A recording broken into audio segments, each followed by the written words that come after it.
Hello there everyone. Today I want to show you how to make this butterflies and flowers beaded Kumihimo bracelet. And it looks like this here, just with the materials that I've chosen to use. I'm just going to open it up. And you can see we have a nice background. There's obviously a bit like the sky representing that. And then flowers and butterflies just flying around them. And I've just chosen these colours here. You can also choose whatever colours you want to. So this is the bracelet, the braid for it that I'm going to show you how to make. Now, the length of this, the braided part itself, so the beads here, are about 6.5 inches. So you can always make it larger or smaller. You could just add a few more of the blue beads on the ends, the same amount on each length of cord, or take some away if you need it to be a different size. And you can then look a little something like this on. So you can see you get a nice effect there of the butterflies flying around the flowers there, all the way around the wrist. So if you want to learn how to make this bracelet here, then keep watching. So these are the materials that we're going to use. What I have here first of all is my round Kumihimo disc because it's a round braid that we're making. And then the cord that I'm using is this 0.4mm s-lon in a blue colour, and I'm matching my colour to the main beads of the braid that I'm using. And those beads are those blue ones here. They're going to be the main background colour, and they're 8O Miyuki seed beads. The colour is matte aqua AB. That's just what I'm using. And all these 4 colours here, so the blue, the yellow, the orange and the black, they're all 8O Miyuki seed beads. The blue one, like I said, is just the background colour. The yellow and the orange ones are for the flowers. And then the black ones here are for the body of the dragonflies or butterflies. And then for the wings of the dragonflies or butterflies, I'm using these pip beads here. So I have them in both blue and in red just to make them different colours. And then the final beads that I have here are long magatamas, and they're green because they're going to be the leaves for the flowers in the braid. And I then also have my findings here, so my Kumihimo ends, and then jump rings with extended chain and lobster claw clasp. So let's get it all together and let's get started. Then the lengths of cord that we'll need here is 4 lengths of about 1 meter each of the s-lon. And then what I've also done is I put all the ends together to get them even, and then fold them over in half by putting the ends together again, just like that, to find roughly where the middle is. And then I tie a regular knot where that midpoint is, and I've just tied a piece of scrap wire around it. And I'm then going to take these cords and attach them to my disc. So I then took my cords here, and then that midpoint with the knot and the wire, put it down through the centre of the disc with it coming out of the back, and that's also where the braid is going to be coming out. And then I distributed my cords like this, so just evenly, and I'm using the dots here, not worrying about the numbers, and 1 cord on each side of the dots is just evenly around the disc like this. And then the first thing I want to do is start making my braid here before we're adding any beads, just to get it going. And we have a little section of braid with just a cord. So I'm going to take my top left cord, release that from the disc, bring that down, stay on the left side of the bottom pair here, with a pair right across from it, and then the bottom right one, release it and bring that up, stay on the right side, and then turn my disc to the next pair, and then take the top left one again, and then bring that down. And then once more the bottom one and bring that up, and then turn your disc for the next pair again. So we're always working with opposite pairs here, straight across from each other, and you just keep going like this, making your braid, building it up right at the beginning until we have about 1 to 2 centimeters of it before we then add in our beads. So now that I made my little section of braid there, you can be able to see it coming out of the back. Then it's now time to start adding our beads onto all our lengths of cord here. So this is then how all the beads are added on the lengths of cord here. Now I've also taken a picture of this setup and added that to my website along with the text description. So what I'm going to do is put a link to that down description box below there. So if you need to have a bit of a closer look at that, you can go there and have a look. But as you can see, we have a mix of almost all the beads here on all the lengths of cord. And then the main thing to look out for really are the long magatamas, because the shape of them will determine how you need to put them on. So the shape is, you kind of have a bit of a point on one side of it with the hole going through the other side, and how you need to put it on will determine how it's going to sit here and sit in the braid, because it's going to obviously turn away from the flower to be the leaf. So just double check that that point on the bead is turning in the right direction when you add it onto the lengths of cord. But then this setup here is going to accommodate for the way that I work with my braid. So like I showed you in the beginning here, I take my top left one, bring that down, then the bottom right one and bring that up. So if you start with either the top left one or the bottom right one because they're the same as each other, then you can set your beads up just like this here and achieve the same effect.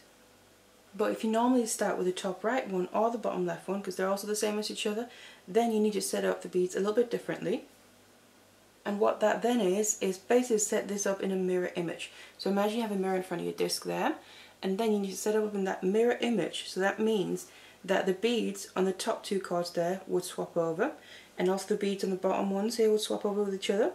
And then on the side, you have the top one on each side, those beads would swap places with each other, and also the bottom ones on each side would swap places over the middle there. So that's how you're then going to achieve the same pattern on the braid, but if you work the opposite way than me. But then once we've added all the beads onto the card here, we then need to start adding them into the braid. So what that means is that we're just going to continue with the braid here. So I'm going to take my top left one, but then every time we now move a card, we also then want to add in a bead. So I'm going to, as I'm releasing the card, also let my first bead drop down, let it drop all the way down into the middle there, and then make sure that the bead goes underneath the card crossing over in the middle.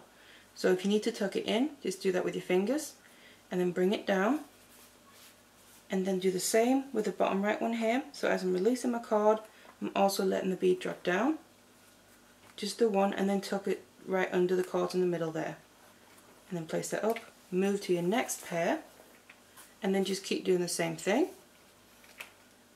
So every time I'm moving a card here, and then dropping down one bead as well. And make sure, really the most important thing is to make sure the beads stay underneath the cards in the middle, because that's how they're going to end up on the outside of the braid. Otherwise they're going to end up on the inside if you end up having them sitting on top of the cards in here.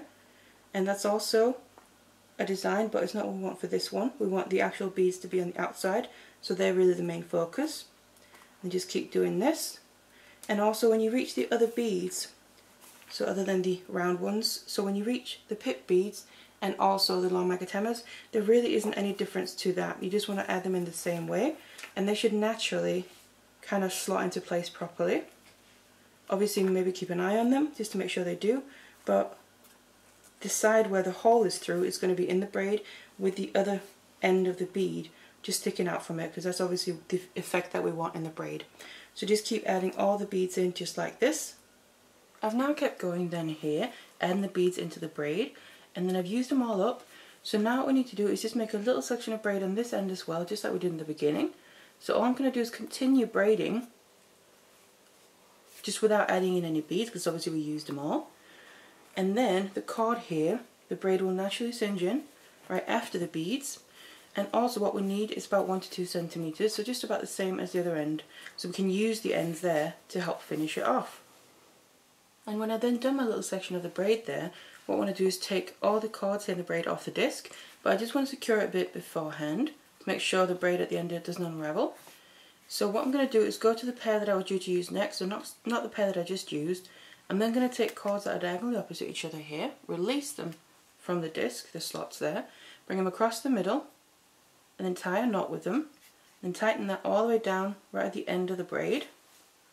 And then I'm going to take the other two cards from that same pair, diagonally opposite each other, bring them across the middle and tie a knot.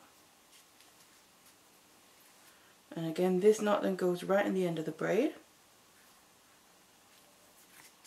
And then go to the other pair and use the last few knots as well. It's a few cards, sorry, and tie knots with them. Diagonally opposite each other cards. And it just finishes the braid off nice and securely here, so we can then take it off and keep working with it. And obviously finish off the ends. But also it doesn't add too much bulk to the ends, so we can get it inside of those Kumihimo ends that I'm going to be using.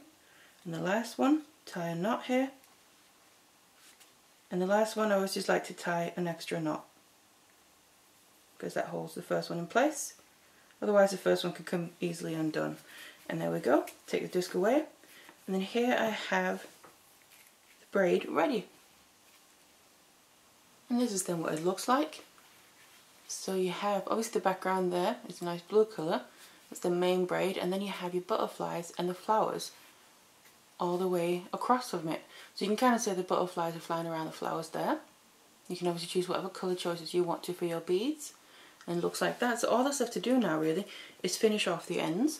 So what I'm going to do is add some glue around the ends here where the cards are coming out. Cut them down once it dries to get rid of the excess card. I'm going to also remove my wire here on the other end. And then I'm going to use my Kumihimo ends, little bell-shaped ones, add glue, and then finish off the ends. And it has these loops then that I can use to attach my findings.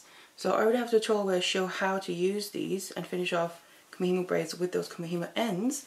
So you can go and have a look at that if you need to. I'll put a link to it down in the description box. But otherwise finish them off and then let the glue dry and you'll have your finished piece. So here's then the finished bracelet. Once I let all the glue dry, so the ends are on there nice and securely, and then I've attached my clasp, my lobster claw clasp and extender chain. That obviously we can then just use that to be able to wear it nice and securely. And then it looks a little something like that. So you get all your butterflies there kind of flying around the flowers all the way around the wrist. So that's what it looks like. So I really hope that you enjoyed this tutorial here. Please do let me know. And thank you very much for watching.